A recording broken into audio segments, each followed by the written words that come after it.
Let's be honest, most people think success in business comes from owning everything: your product, your system, your customers, your tools.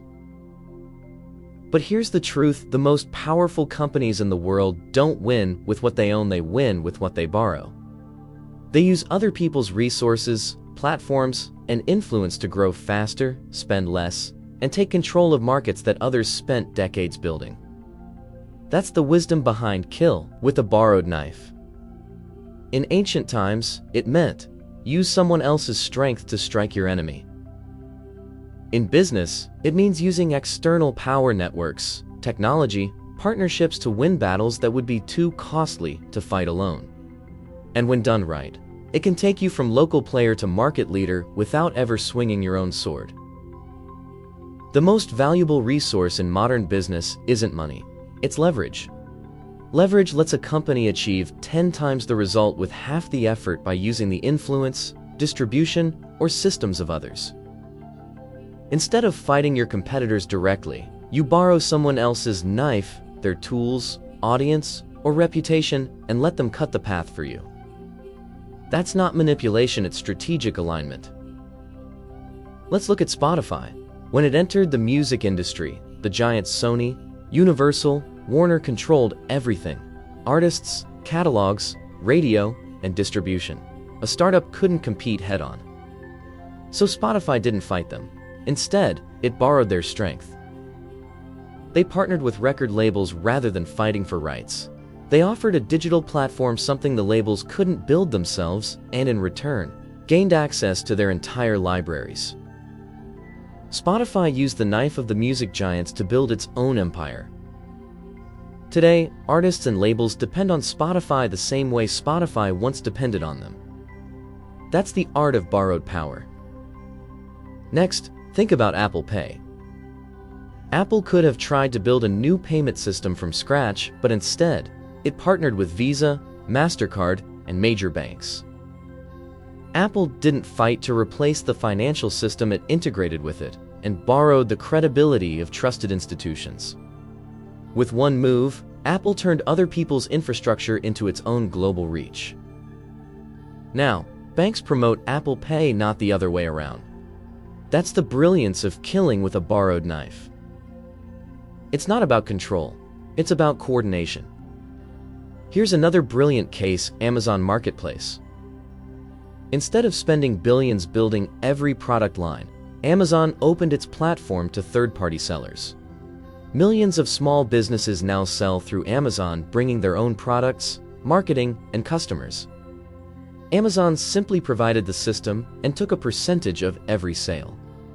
They grew faster than any retailer in history, not by selling everything, but by letting others do it for them.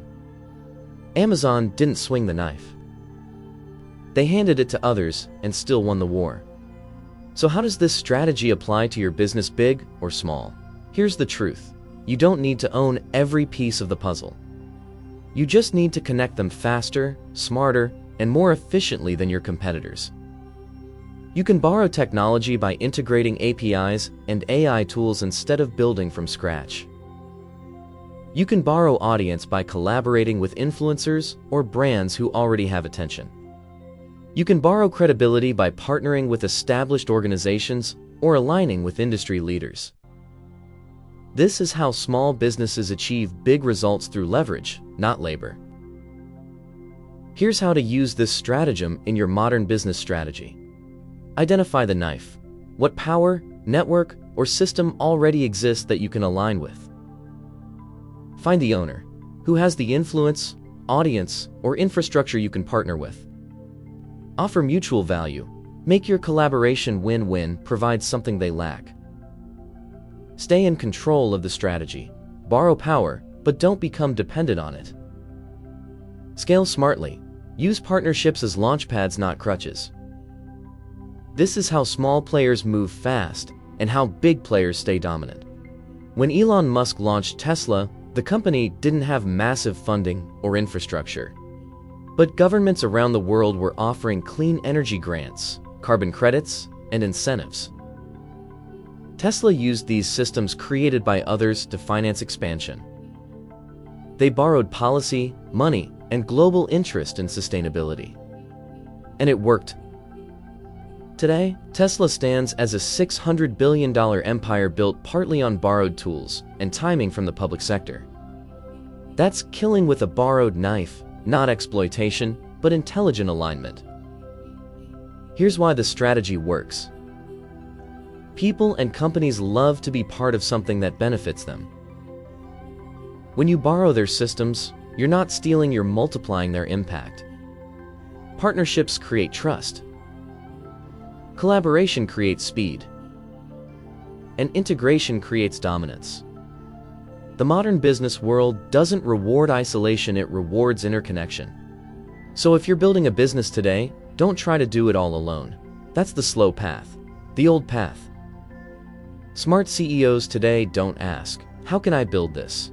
They ask, who already has this, and how can I partner with them? Because the one who learns to use other people's strength wisely becomes unstoppable. Remember, kill with a borrowed knife isn't about aggression, it's about efficiency. You don't have to own every weapon. You just have to know how to wield them. So the next time you feel underpowered or underfunded, don't ask for more, look around. Who already holds the key to what you need? That's your next partnership. That's your next leverage point. That's your borrowed knife. If you found value in this lesson, get ready for what's next. Wait at leisure while the enemy labors. It's about how patience and timing can make even small businesses defeat the biggest competitors. Subscribe now and keep learning how ancient wisdom still drives modern success, because in business, you don't have to fight harder, only smarter.